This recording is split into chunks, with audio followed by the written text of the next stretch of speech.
It started on a Tuesday, because of course it did. A streak of violet light tore across the midday sky over Westbrook Park, a streak no one noticed at first. The world was too busy. Parents wrangled children. Teens scrolled through endless feeds. Joggers jogged, earbuds in. And when the light burst quietly through a cloud and vanished behind a stand of maples, it barely registered as a trick of sunlight. But something landed. Not with an explosion. Not with shockwaves or sirens. Just a thud. Soft. Intentional. Morgan Rives heard it. He was standing near the fountain, sipping iced coffee, half listening to a dispatch call about a loose dog on 4th. The sound made him glance up. No one else seemed to notice. But the hairs on his arms rose, the kind of instinct that years in uniform had honed beyond reason. He followed it. Through the trees, toward the far end of the park, where the grass grew longer and the city forgot to send landscapers. There, tucked in the shade, stood a woman. Or at least, that's what his brain wanted to label her. She was tall, 6 feet easy, maybe more, and her skin shimmered faint lavender, like her body filtered sunlight into color. Her hair was silver blue, cascading in impossible angles like it was shaped by static. Her eyes weren't just eyes. They glowed faintly, but softly, not with menace, more like stars half hidden behind a veil. She didn't speak when he approached. Just turned toward him. Waiting. Morgan drew in a slow breath. Miss, are you okay? She tilted her head. Then spoke, in perfect English. You're early. He blinked. Early for what? For extinction, she said. There was no drama in it. Just fact. I came to warn your kind, she continued, voice steady. But I see now, this world does not listen easily. Who are you? He asked. I am Leal. A traveler. A defector. His mouth went dry. Defector? They'll be here soon. The Dravari. They consume planets. Strip them. Bury them. Earth is next. Morgan blinked again, the logical part of his mind grasping for solid ground. Okay. Let's say I believe you. You don't. What do you want me to do about it? Hide me, she said. Somewhere quiet. Somewhere that listens. The sky above them dimmed slightly, clouds shifting unnaturally. It was subtle. But real. Morgan reached for his radio. Then stopped. Instead, he said, there's a car nearby. You'll sit in the back. Don't talk. Don't glow. And for the love of gravity, if anyone asks, you're going to a cosplay convention. She nodded once. Okay, he muttered. Great. I'm officially harboring a space refugee.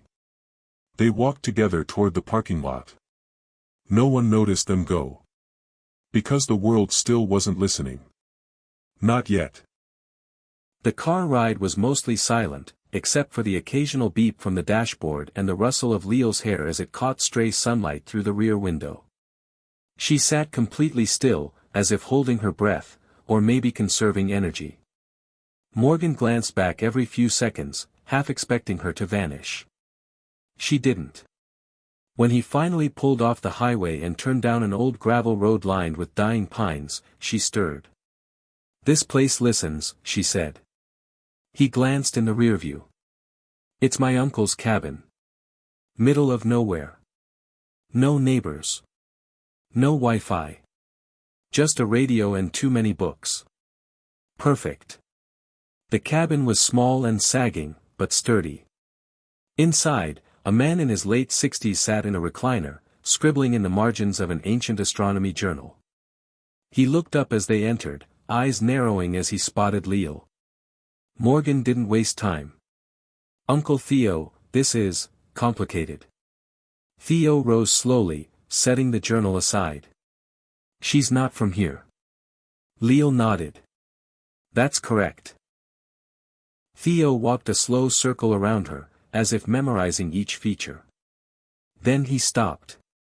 You're not a scout. Your posture's wrong. You've been running. I defected, she said plainly.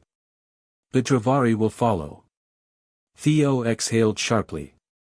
They always do. Morgan's jaw tightened. You've seen them before. Theo waved him to sit. Decades ago. NASA classified files buried the truth. Leal's kind tried to warn us once. No one listened. I'm listening now, Morgan said. Leal sat on the floor, her posture straight. I came because your planet still holds resonance. Energy they want to strip. When they come, it won't be war, it'll be harvesting. Theo nodded grimly. And I suppose you have a plan? Not yet, she admitted. But I'm trying to stay alive long enough to find one. They worked into the night. Theo pulled out dusty schematics, long-forgotten data logs from satellites that had picked up patterns no one could explain.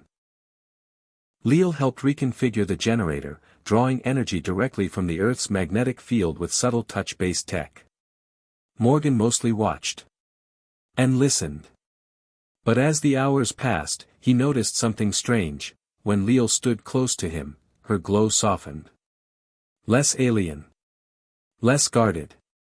He could almost feel a faint hum between them, like a shared current. She noticed too. You ground me, she said. He blinked. What does that mean?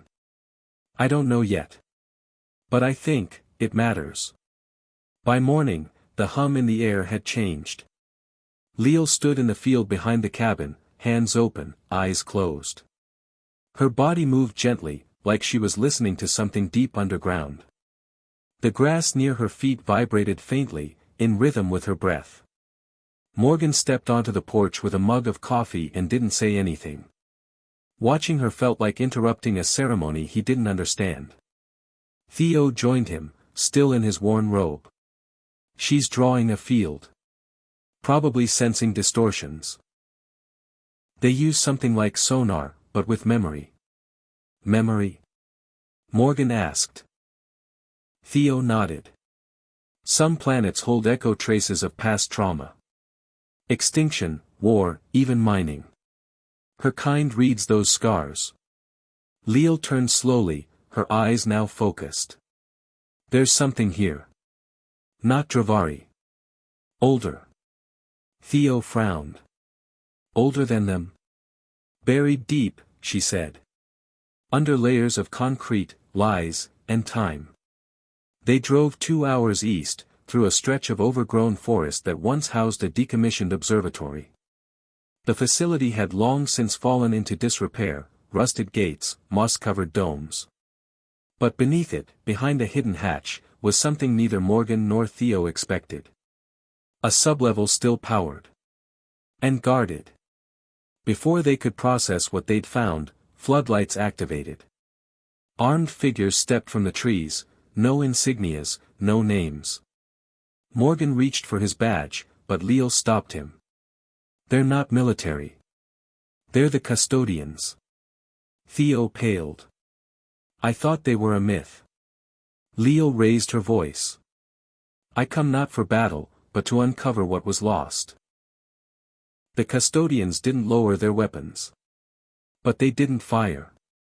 An hour later, deep inside the underground compound, Morgan stood beside Leal as a thick steel door opened with a hiss. Inside was a chamber filled with relics, alien, unmistakably ancient. Shimmering crystals. Carvings not meant for human eyes. A mural, half-faded, showing humanoid figures facing a dark swarm. It's happened before, Morgan whispered. Leal nodded. Earth was touched. Long ago. And someone chose to forget. Theo stepped forward, examining the crystal matrix embedded in the mural. These aren't just stories. They're records. This could be your answer. Leal's hands hovered above the stones. They resonate, with me. But they're incomplete. Then we finished the story, Morgan said. And for the first time, Leo smiled. Not with relief, but with hope. They didn't make it back to the cabin. Somewhere on the return path, Leo stiffened. Her hand flew out, pressing to the dashboard. The vehicle shuddered. Not mechanically, but biologically, like it was recoiling from something the rest of them couldn't see. "Stop," she said, voice low and sharp. Morgan slammed the brakes, tires skidding over gravel. The forest around them looked the same, still, green, empty. Until it wasn't. Shadows peeled off the trees like oil, coalescing into humanoid shapes, tall, spindly, armor that glistened like beetle shell, faces hidden beneath curved masks that reflected the world back wrong. No weapons drawn, but they didn't need them. Dravari scouts. Leo opened her door. "They found me." Theo whispered, "How?" "They track memory. Emotion. And I let myself feel." Morgan joined her on the road, pulse hammering. "What do we do?" "We run." The forest swallowed them quickly. Behind, the car erupted in static and flame, disabled remotely. Leo led the way, her movement strangely fluid, as if she already knew the land.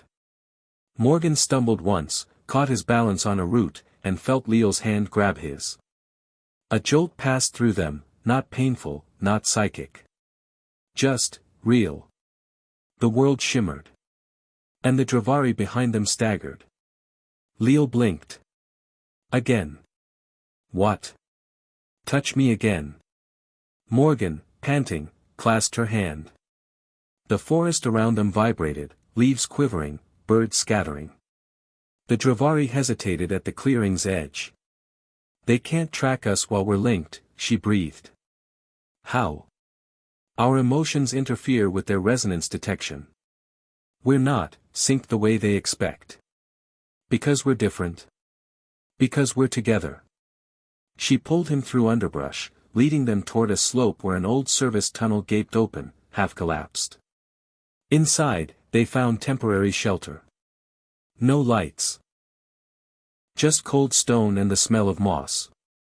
Theo caught up moments later, wheezing. What the hell was that? Leo sat down hard. They'll adjust. They always do. But for now, we're invisible. Morgan sat across from her. You said our emotions interfere with them? Yes. Then, this thing between us, whatever it is, could be our best weapon. Leo's gaze was unreadable. It could also be our downfall. He reached for her hand again. Let's find out. The tunnel became their sanctuary. For 2 days, they remained beneath the surface, moving between echoing halls that once served as maintenance routes for a forgotten hydropower station. The air was damp, but the walls were solid. The Dravari didn't enter. Not yet. Leo spent much of her time meditating, seated cross-legged near the center chamber, palms facing upward. Small stones levitated slowly around her fingers, humming faintly. Morgan kept watch, half dozing with one eye open, while Theo pored over decrypted logs from a portable drive Leo had salvaged from the underground base. On the third morning, a faint chime rang from Leo's wrist. They've shifted, she murmured. The Dravari? Morgan asked. They're deploying atmospheric disruptors. Slow, but irreversible. Once deployed fully, they'll strip this region clean. Theo frowned. Then we can't hide. We have to move. Leo opened her eyes. We need a crystal. Morgan blinked. You mean like the one in the mural? Yes. But that one's inert. Its twin is active, and kept in containment at Site Theta, a former research facility repurposed by the custodians. Let me guess, Morgan said, already sighing. Heavily guarded, no clear access, and filled with people who'd shoot first and not even ask questions. Correct, Leo said without missing a beat. Theo folded his arms. I assume there's a reason this crystal matters now. Leo looked at him directly. Because it responds to shared resonance. With it, we could disrupt the Dravari's hive relay. Break their coordination. It's our only shot. They moved at dusk. Site Theta wasn't just fortified, it was paranoid. Drones swept in intervals, security mechs trailed the perimeter, and the interior sat behind layered biometric locks. But Leo had one advantage. She remembered the Dravari's coding language. With Theo's help, they hacked a maintenance port. Slipped in through the sub-basement. Moved like shadows through a maze of corridors lined with cold steel and humming servers. In the heart of the lab, beneath reinforced glass, the crystal waited. Unlike the inert one, this one pulsed. Alive. Its glow shifted as they approached, softening when Leo drew near. But when Morgan stepped closer, the pulse sharpened. Synced. Leo turned to him, startled. It recognizes you. Why me? Because you don't just ground me. You amplify me. She pressed her hand to the containment field. Together. Touch it with me. He hesitated only a second. Their palms met the surface. The crystal erupted with light. A pulse shattered the glass. Not with force, but resonance. The alarms screamed. But it was already too late. They had it. And it had them. They didn't run immediately. The pulse from the crystal knocked the power grid offline for nearly 12 seconds, a small eternity in a facility like Site Theta. Lights flared, dimmed, and emergency protocols blinked confused warnings across every terminal. But it was in that moment, when the world didn't know what to do next, that Leo grabbed Morgan's hand and pulled him toward the auxiliary exit. Theo followed, clutching the data shard like it might break if he breathed wrong. Outside, they sprinted through a wash of electric blue fog, residual discharge from the crystal. Morgan could feel it vibrating in his chest, like his heartbeat was echoing off the stars. His skin tingled. The closer he stayed to Leo, the more the sensation settled, not gone, but tempered. She looked at him mid-run. Are you okay? I don't know, he gasped. Are you? I think we just got married, she said, deadpan. He blinked. What? She didn't answer. They didn't stop until they reached the edge of a ravine, deep, jagged, full of broken cables and overgrowth. Theo was wheezing. Leo stood perfectly still, both palms open. The crystal hovered inches from her chest, spinning. It bonded to us, she said softly. Morgan rubbed his temples. What does that mean? It means, it's awake now. And it's listening. They made camp in the shell of a derelict rover, metal ribs still warm from sun exposure. Night crept over the hills, and the stars looked strangely closer. Leo sat near Morgan, closer than before. Neither of them said much for a while. Finally, she spoke. In my culture, there is no concept of marriage. Not the way humans frame it. But there is resonance sharing. When two beings align deeply enough, they can form a harmonic loop. A unity.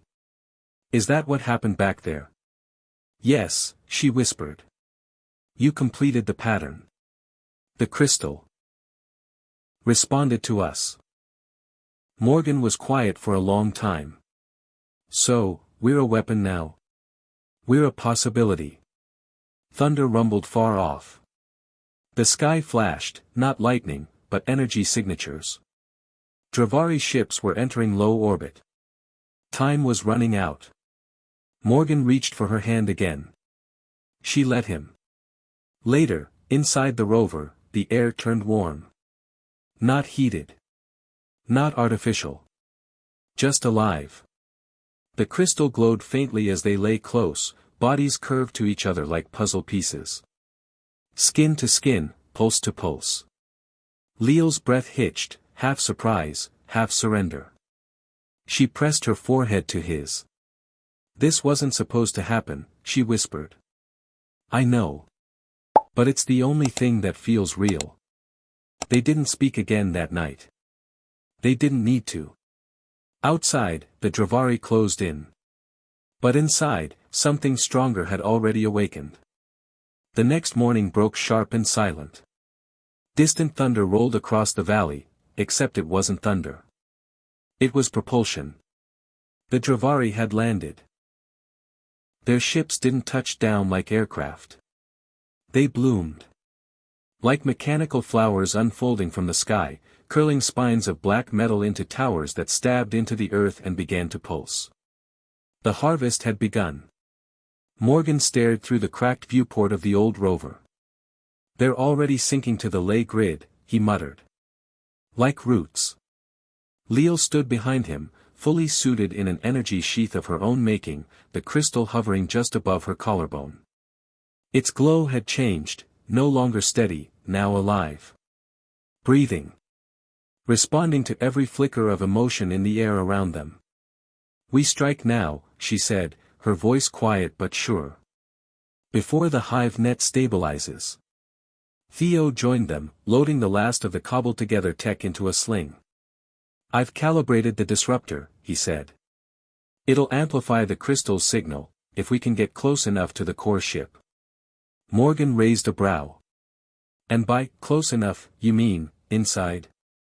"Very much inside."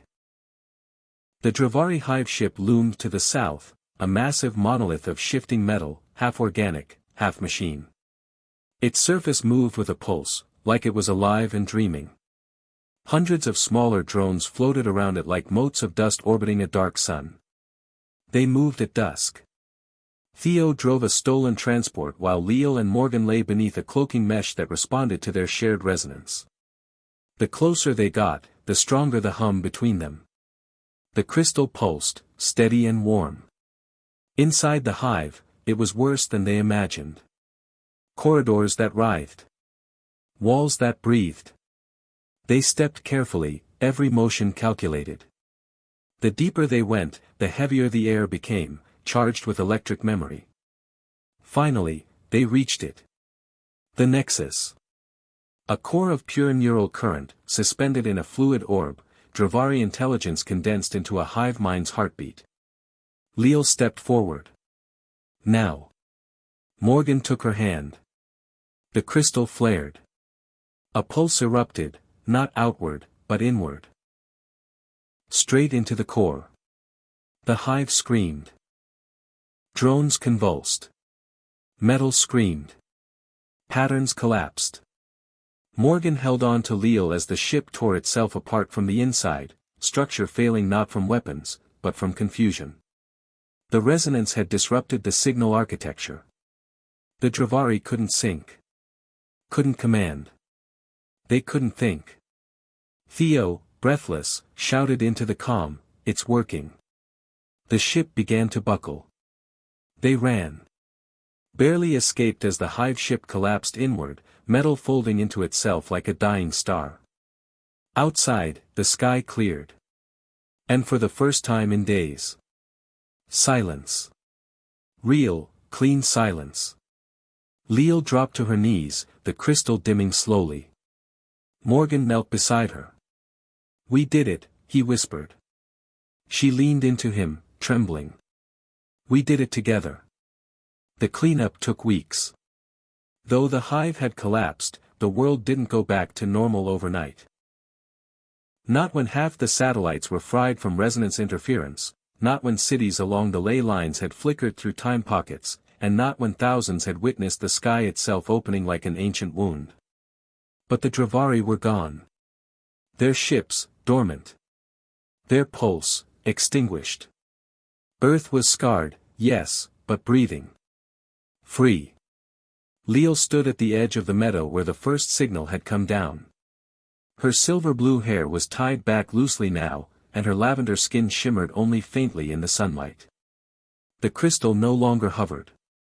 It lay embedded in a pendant against her chest, quiet, content. Like it had done its job and asked for nothing more. Morgan approached with a slow gait, brushing a hand along the tall grass. "You're sure it's over?" "For now," she replied. He stepped beside her, glancing at the soft curve of her stomach. And, this? She placed her hand gently on it. He's growing. Rapidly. Like the crystal. His biology isn't entirely bound by human time. Morgan was quiet. Then, is it weird I'm more terrified of fatherhood than I was of invading alien swarms? She turned to him, expression unreadable for a moment, then softened. Your fear means your heart is ready. He chuckled. That's poetic and not comforting. Theo had gone back to the old observatory, now unofficially designated Earth's first open contact archive. He had work to do, logs to catalog, alliances to initiate, and an entirely new field of science to invent. But Morgan stayed here. With her. They built a home near the Lay Cross, in the hills that still hummed faintly at night. Not loud anymore. Not warning. Just, remembering. Sometimes, when the wind blew just right, the grass swayed to a rhythm that wasn't wind. And their unborn child kicked like he recognized it. Leal often stared into the night sky, watching for old threats and new beginnings. But she smiled more now. She spoke slower. She stayed longer when she held Morgan's hand. Their resonance hadn't faded. If anything, it had deepened. The child would be born under a new moon, one recalibrated by the pulse of a dying ship and the bond of two unlikely souls who didn't plan to fall into orbit together but chose to stay when gravity pulled too hard to ignore. And maybe that's all peace ever is. Two people. One decision. And a future neither could have dreamed alone. Some invasions aren't fought with guns, and some heroes don't wear armor. Sometimes, the loudest victories come from the quietest choices, from the people who hold a line no one else sees and say, not today. Leal wasn't supposed to fall for a human. And Morgan, well, he was never meant to be anything more than a beat cop with a cracked badge and a decent coffee addiction. But together, they became something the Dravari couldn't calculate. Something that broke pattern. Not through force. Through feeling. It wasn't about prophecy, or destiny, or even sacrifice. It was about choosing, over and over, to trust, to fight, to stay. Even when the sky burned and the math said it was impossible. And now? Now the world breathes a little deeper. The stars don't feel as far. And a child is growing, born of two species, two pulses, one unbreakable bond. A promise made not with ceremony, but with presence. Because sometimes, saving the world isn't about being the strongest. It's about being the most human.